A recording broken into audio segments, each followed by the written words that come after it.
कहानी की शुरुआत में हमें एक घर दिखाई देता है जो कि लेक के किनारे होता है। इसमें एक मैरिड कपल रह रहे होते हैं। उस वक्त आधी रात गुजर चुकी होती है। तब एक लेडी अपने रूम में सो रही होती है, लेकिन उसका हस्बैंड बाहर ड्रिंक कर रहा होता है। उस आदमी को देख करके ऐसा लग रहा था कि जैसे वो बहुत ज़्यादा डरा हुआ होता है। वो एक पेंटिंग को काफ़ी देर से बड़े गौर से देख रहा होता है। फिर कुछ देर के बाद वो मिरर के सामने खड़ा हो जाता है और शीशे में अपना सर मारता है, इसीलिए उसे काफ़ी चोट लगती है। जब उसकी वाइफ को ये आवाज़ें सुनाई देती है तब वो जग जाती है और उसे देखने नीचे आ जाती है।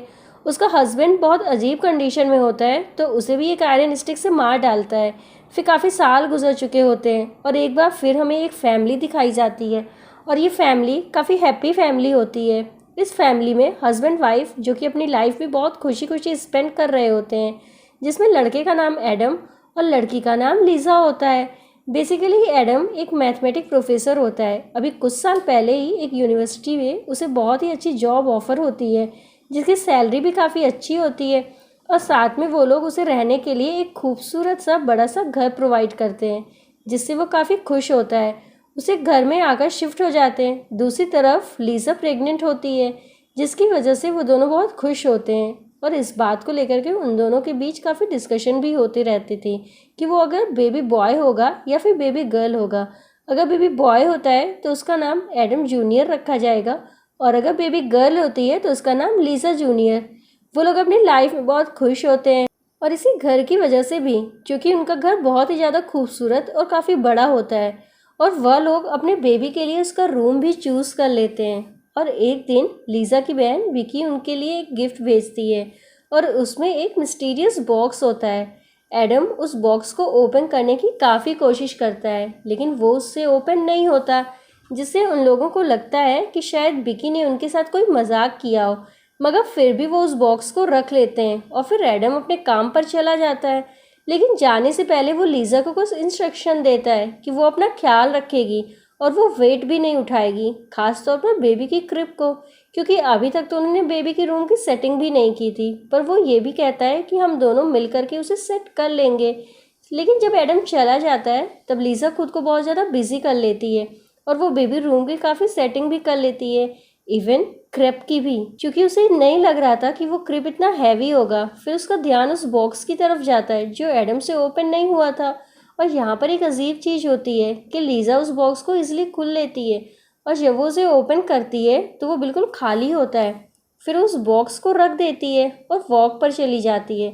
तब उसे एक औरत नज़र आती है जो कि रो रही होती है और उसकी बॉडी पर भी ब्लड लगा हुआ होता है और वो बार बार एक ही लफ्ज़ बोल रही थी कि मैंने अपने बच्चे को खो दिया है, जिसकी ये हालत देख करके लीज़ा उसकी हेल्प करना चाहती है। लेकिन वो लीज़ा को देख करके अजीबोगरीबी बातें करना शुरू कर देती है और उससे कहती है कि जो तुम्हारा बच्चा पेट में है वो तुम्हारा नहीं रहेगा, वो उसे ले जाएगा और लोग भी तुमसे डरना शुरू कर देंगे। और ये भी कहती है कि तुम अपने बच्चे को बचा भी नहीं सकोगी। ये बातें सुनकर लीज़ा काफ़ी डर जाती है और वो वापस घर आ जाती है। फिर वो एडम को कॉल करती है और सारे इंसिडेंट को बताती है। लेकिन उस दिन से लीज़ा के साथ अजीबोगरीब हरकतें होना शुरू हो जाती हैं। उसे बेबी रूम में किसी बच्चे के रोने की आवाज़ें आती हैं। फिर हालात को समझने के लिए ऊपर जाकर देखते हैं तो जो चीज़ वो देखते हैं उसे देख करके काफ़ी हैरान हो जाती है। वो देखती है कि बेबी की क्रिब में एक बच्ची लेटी हुई है। उसे कुछ भी समझ नहीं आ रहा होता है कि आखिर हो क्या रहा है। उसको कुछ समझ नहीं आता, क्योंकि ये कोई ख्वाब नहीं बल्कि हकीकत होता है। और फिर जैसे ही वो बच्ची को गोद में उठाती है तो उसका चेहरा अचानक से बदल जाता है और इसके बाद लीज़ा अपने होश को खो बैठती है।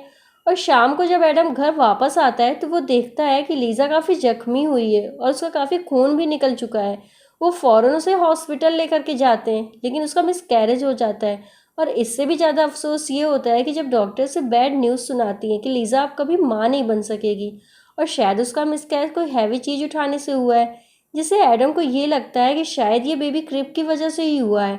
और उसने लीज़ा को मना भी किया था, लेकिन उसने उसकी नहीं मानी।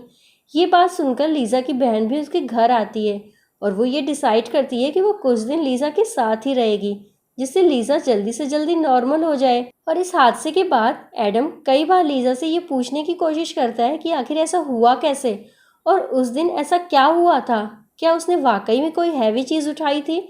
इसके जवाब में लीज़ा उसे सच बता देती है। वो जंगल वाला इंसिडेंट वो स्ट्रेंज वूमेन, बेबी के रूम में बच्चे के रोने की आवाज़ें और वहाँ पर उसे छोटी बच्ची का मिलना। और जैसे ही उस बच्ची को गोद में उठाया उसे कुछ भी याद नहीं रहा, क्योंकि तब वो अपने होश खो बैठी थी। यहाँ पर एक बात तो क्लियर हो जाती है कि उनके साथ कुछ अजीबोगरीब हो रहा था। और साथ में एडम को वो बॉक्स भी मिल जाता है जो इजीली ओपन हो गया था। तब एडम लीजा को बताता है, जिस पर वो कहती है कि इस बॉक्स को तो मैंने उस दिन खोला था। फिर वो अपनी बहन से पूछते हैं कि उन्होंने हमको ये बॉक्स क्यों दिया, जो पहले तो नहीं खुल रहा था और अब खुल चुका है और खाली भी है। जिस पर वो कहती है कि ये मैंने सेल पर ख़रीदा था और मैंने इसको लीज़ा को गिफ्ट कर दिया। लेकिन रियलिटी तो ये होती है कि उस बॉक्स ने पहले तो लीज़ा को अट्रैक्ट किया और फिर विकी को, तभी तो उसने ये बॉक्स ओपन कर लिया था। लेकिन उन लोगों को इसके बारे में कोई भी आइडिया नहीं होता और फिर नॉर्मल लाइफ चलती रहती है।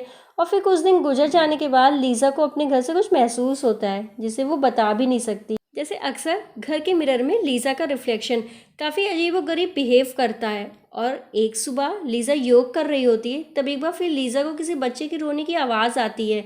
इस बात को बेकी से भी शेयर करती है। वह काफ़ी डर जाती है और फिर से चेक करने बेबी के रूम में जाती है और इस बार फिर बेबी के करीब में बच्ची लेटी होती है। लेकिन अब वो पहले से काफ़ी बड़ी हो चुकी होती है। और अजीब बात तो ये होती है कि वह सिर्फ लीज़ा को नज़र आ रही होती है, बिक्की को नहीं। फिर वो अपनी बहन को एक्सप्लेन करती है कि वो नॉर्मल है और वो वाकई एक बच्ची को देख रही है। फिर रात को एडम देखता है कि लीज़ा अपने बेड पर नहीं है, तो वो उसे देखने के लिए जाता है। तब लीज़ा उसे फायर प्लेस के पास खड़ी हुई मिलती है, जो कि एक पेंटिंग को लगातार घूर रही होती है।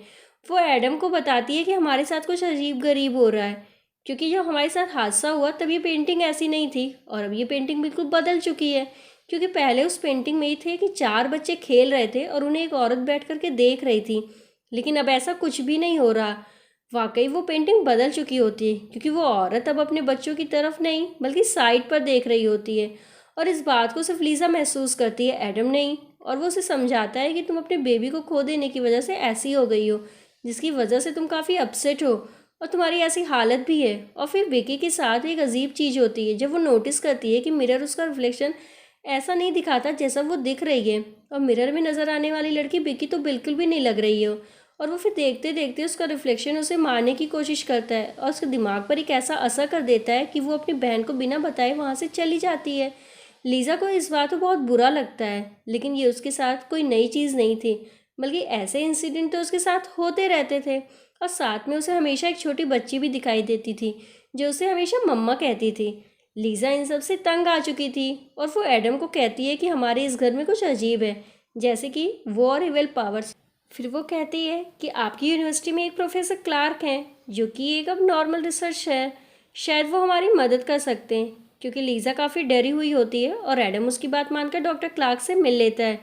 क्योंकि एडम तो इन बातों पर बिलीव नहीं करता रहता, तो वो डॉक्टर क्लार्क को कहता है कि वो लीज़ा का शक दूर करे। और जब डॉक्टर क्लार्क उनके घर में आते हैं तो उन्हें काफ़ी अजीब महसूस होता है। असल में डॉक्टर क्लार्क बचपन से ही ब्लाइंड होते हैं, लेकिन उनके पास एक एबिलिटी भी होती। बचपन से वो पैरानॉर्मल चीज़ों को महसूस कर सकते थे। और वो लीज़ा को कहते हैं कि जो भी तुम लोगों के साथ हो रहा है उसकी वजह ये घर नहीं बल्कि कुछ और ही है। और फिर उसे मिस्टीरियस बॉक्स के बारे में पता चलता है और फिर वो ये बात समझ जाते हैं कि एक अननोन इविल पावर थी जो उस बॉक्स में कैद थी। और जैसे ही उसे ओपन किया गया वो आज़ाद हो गई। और जिसने भी उस बॉक्स को ओपन किया है वो उसके साथ ही है, तो वो चीज़ उनके साथ ही है। वहाँ जहाँ जहाँ जाएगी वो चीज़ उनके साथ ही। बातें सुनकर एडम काफ़ी गुस्से में आ जाता है और कहता है कि मैंने आपको ये कहा था कि आप लीज़ा का शक दूर करें, लेकिन आपने तो उसे और मुझे डरा ही दिया। पर डॉक्टर से समझाने की कोशिश करते हैं कि तुम लोगों को शायद पता नहीं तुम लोग कितनी बड़ी मुसीबत में हो, लेकिन वो उसकी कोई बात नहीं सुनता। फिर इस रात एडम के साथ कुछ ऐसा शुरू हो जाता है जब उसे एक औरत और एक ओल्ड लेडी नजर आती है। वो दोनों से काफ़ी डरा देते हैं और अब तो एडम को पूरा यकीन हो जाता है कि वो फिर डॉक्टर क्लार्क को अपने घर पे बुला लेते हैं। और तब डॉक्टर क्लार्क उनकी मदद करने की कोशिश करते हैं। अपने इस रिसर्च से उन्हें पता चलता है कि सब कुछ जो पैरानॉर्मल एक्टिविटीज़ हो रही थी वो इस घर की वजह से बिल्कुल भी नहीं थी। और इन सब की वजह तो वो बॉक्स था, क्योंकि उस बॉक्स में एक अननोन इविल एंट्री होती है, इसका कोई वजूद ही नहीं था। और ये काफ़ी टाइम से इस दुनिया में रह रही है और इसका मकसद सिर्फ अनबॉर्न बेबी का शिकार होता है, यानी बच्चे को इस दुनिया में आने से पहले मार देना। और उसकी बहुत बड़ी मिसाल लीज़ा थी, उसके साथ भी यही हो चुका था। और लीज़ा के साथ कोई वाक़ई पेश आया नहीं, बल्कि उसके साथ तो ये सब कुछ करने वाली वो इविल एंट्री थी। यानी हमने देखा कि एडम और बिक्की ने उसे खोलने की कोशिश की तो वो सिर्फ लीज़ा के हाथों से ही ओपन हुआ। मीन्स ये बॉक्स सिर्फ प्रेग्नेंट औरतों से ही खुलता है और बाहर आते ही उस बच्चे को मार देता है। और जो बच्चा उसे नज़र आता था वो कोई और नहीं, वो अनबॉर्न बेबी के टाइप सी की है। अगर इस दुनिया में आ जाती तो वो ऐसे और बच्चे स्टेप बॉय स्टेप बड़ी होकर के ऐसी होती। इसे लीज़ा के पहले छोटी सी बच्ची नज़र आती थी, फिर उसे बड़ी, और फिर वो लेडी, और फिर वो ओल्ड लेडी। वो बच्चों की वर्जन थे और ये इविल एंटी ज़्यादातर मिरर्स और पेंटिंग्स में होती थी, क्योंकि इसका कोई वजूद तो था नहीं कि वो दुनिया में रहती और ये पावर लोगों के दिमाग को अपने कंट्रोल में करके उन्हें अजीबोगरीब चीज़ दिखाई देती थी। और ऐसा उन दिनों के साथ कई दफ़ा हो चुका था। और इस सेंचुरी से मारा तो नहीं जा सकता, फिर कैद किया जा सकता है, और इसे कैद करने के लिए सेक्रीफाइस करना पड़ेगा। इसका मतलब ये था कि अगर उस औरत को मारा जाए तो वो एंटी कैद हो जाएगी। और यही वजह थी कि जब पहली फैमिली में आदमी ने अपनी बीवी को मार दिया और उनके ही घर के सामान में लीजा को वो बॉक्स विक्की ने दिया था, वहाँ से जो उनको मिला था। और जंगल में नजर आने वाली औरत मरी हुई थी और औरत की सोल थी जो उसे एंट्री के उस बॉक्स में थी। लेकिन एडम लीजा को मारना नहीं चाहता था। एडम बहुत कोशिश करता है कि वो लीजा को इस मुसीबत से बचा ले, लेकिन ये एंटी लोगों को हिप्नोटाइज करती है और लोगों को एक दूसरे से मरवाती है। अब एडम भी हिप्नोटाइज हो चुका था और वो उस आदमी की तरह लीजा को भी मार डालता है और वो एंटी फिर से उस बॉक्स में कैद हो जाती है और एडम जेल चला जाता है। और जाने से पहले वो बॉक्स को विकी को दे देता है। और अब ये सब कुछ विकी के साथ होने वाला था, क्योंकि विकी भी अब प्रेग्नेंट थी। और इसी के साथ ये मूवी यहाँ पर ख़त्म हो जाती है। Thanks for watching.